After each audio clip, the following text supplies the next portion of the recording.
The goshawk was flown by the yeoman, and of course the yeoman was a lucky man because the goshawk was also known as the cook's bird because of the amount of prey it can catch. Goshawks can catch prey like pigeon, duck, goose, partridge, and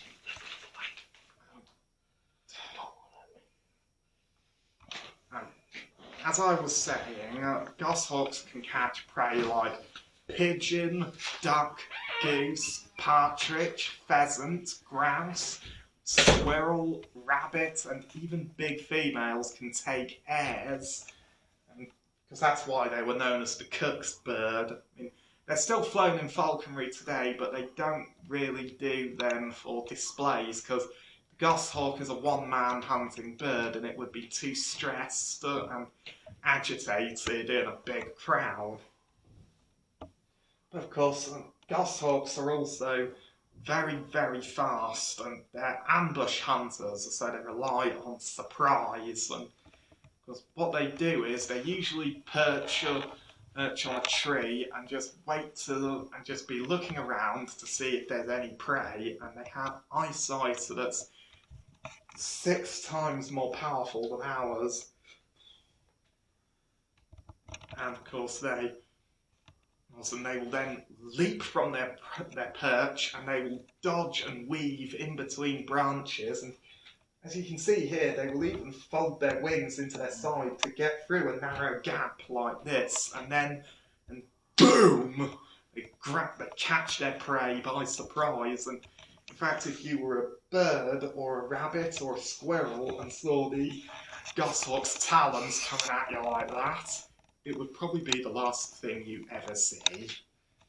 And of course, goshawks are slowly starting to make a recovery in Britain after a few decades of extinction as a breeding bird, because a few decades ago they were almost impossible to see in Britain because they were hunted to extinction. But fortunately, thanks to European and Middle Eastern falconers, they've been slowly reintroduced to Britain, and they are slowly making a recovery, but of course they tend to live in very thick coniferous woodland that is far from where humans live, and they, of course, they tend to live on their own, and they are very, very elusive birds. So even just seeing one out in the open is a real privilege.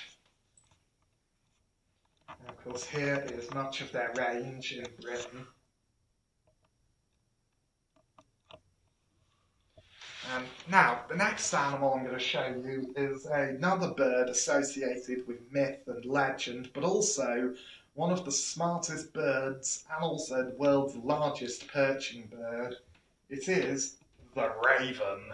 Now, the raven is the largest member of the crow family. In fact, when I say the largest, a fully grown adult can have a wingspan that can be about 1 metre long, and they have a very big brain, and they nest mostly in tall trees or along the crags of a cliff. But of course, the easiest way to see a raven in Britain is to go to the Tower of London, where tame birds are kept to this day under the ancient superstition that their presence protects London from invasion. And of course, ravens are unfortunately not found in a lot of Britain. I mean, they've been driven out of much of the British Isles over the last few centuries. That are now mostly found in the uplands and cliffs of northern England, Wales, the Highlands of Scotland and Ireland. But although the raven is still absent from much of lowland Britain, slowly they have been spreading back to the rest of Britain.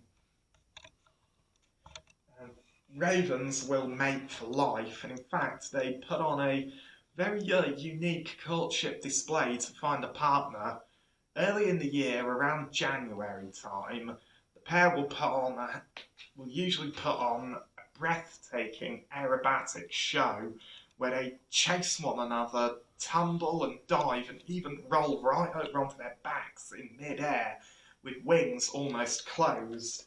And after that, they've mated for life.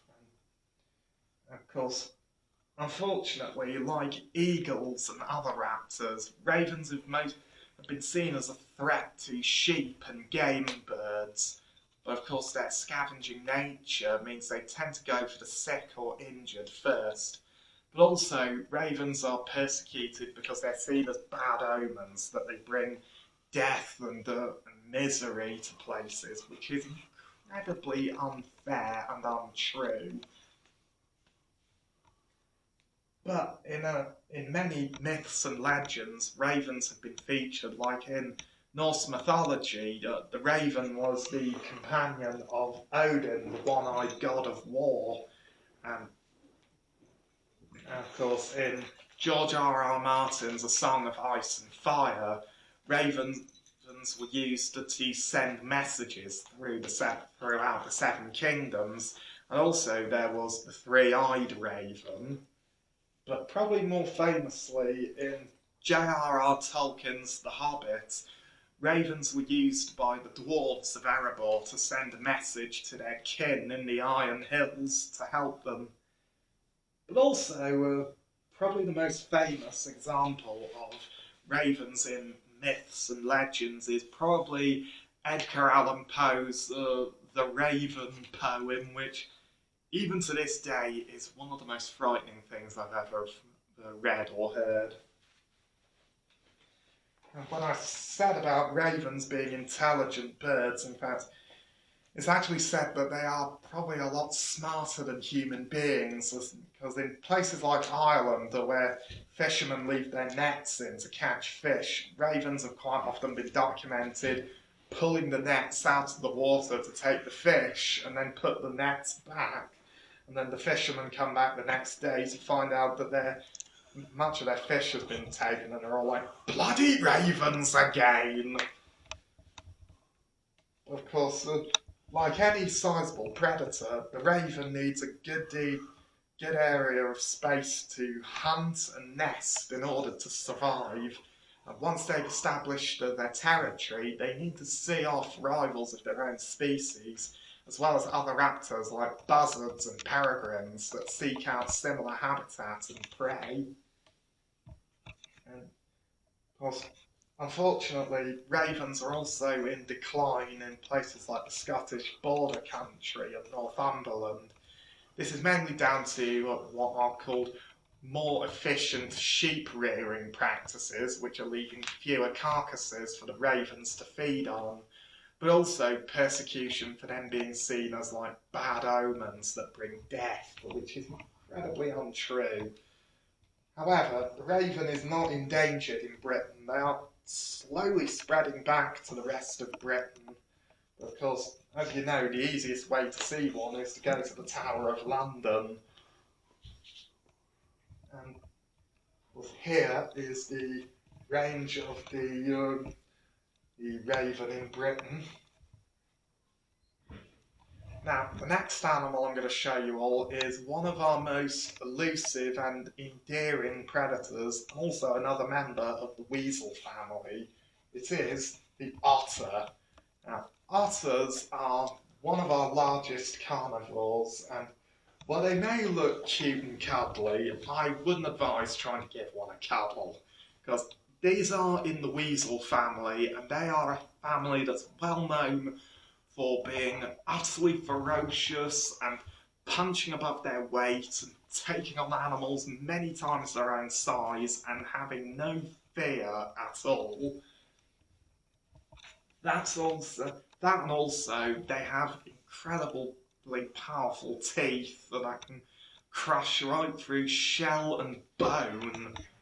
And otters in Britain, they live mostly in like lakes, rivers, and even along the coastlines, and they are very shy and elusive creatures. And quite often, if you see an otter together, it's usually a mother and her pups. I mean, male otters can be very territorial, and they've been known to fight to the death over the best territories and breeding rights. Of course, otters feed on all sorts of things. They feed on fish, amphibians, crustaceans like crabs and crayfish, as well as water and seabirds.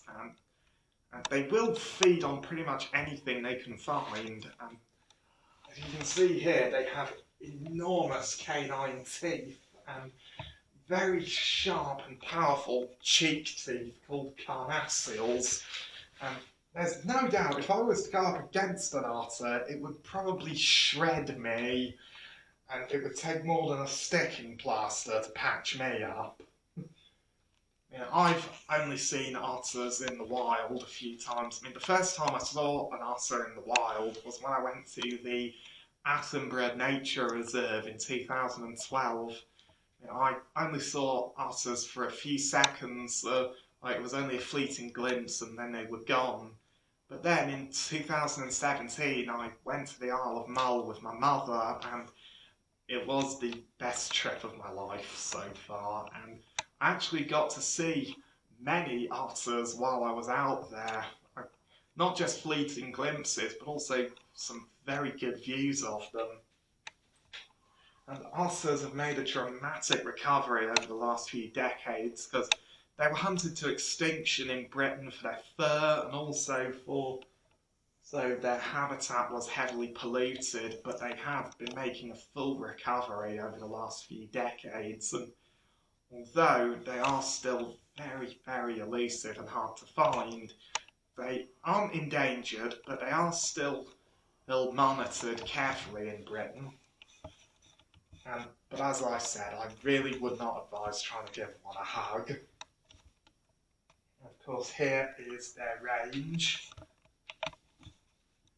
Now, the next animal I'm going to show you is actually our largest bird of prey. It is the white-tailed sea eagle.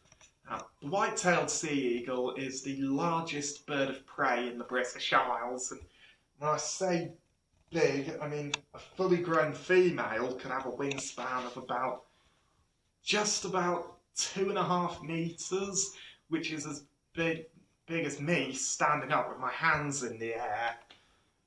They have formidable talons and a beak like a meat cleaver and eyesight that's said to be 8 times more powerful than ours. And of course they mainly use those 3 weapons to scour the seas to look for their favourite prey, which is of course fish. But when they're not plucking fish from the water or squabbling over leftovers, they will quite happily use their beaks and talons to snatch seabirds from their cliff-top homes, and even catch rabbits. Like golden eagles, they usually have about 2 chicks, but unlike golden eagles, white-tailed eagle chicks, the 2 of them will quite often survive. And of course, they won't be ready to make themselves until they're at the age of 5. And, of course, believe it or not, white-tailed sea eagles were once wiped out from Britain in the 1940s. And they were only reintroduced to Britain from Scandinavia in the 1970s. Of course, they have been confined to Scotland, like the golden eagle, but in 2019 they were actually reintroduced to the Isle of Wight off the west coast of the south coast of England, and they have slowly been spreading to more of Britain, and hopefully in the next 10 years we might have these giant birds back in England and Wales. Of course, the white-tailed eagle is a bird I didn't get to see in the wild until I was in my mid-teens. Like when my mum and I went to the Isle of Mull off the west coast of Scotland in 2017. I was about 16, and on our second day there we went out on a boat trip and of course I got to see the white-tailed eagles because I was actually at the front of the boat with my camera and my very big lens, just taking as many photos as I could, and I actually had one of the crew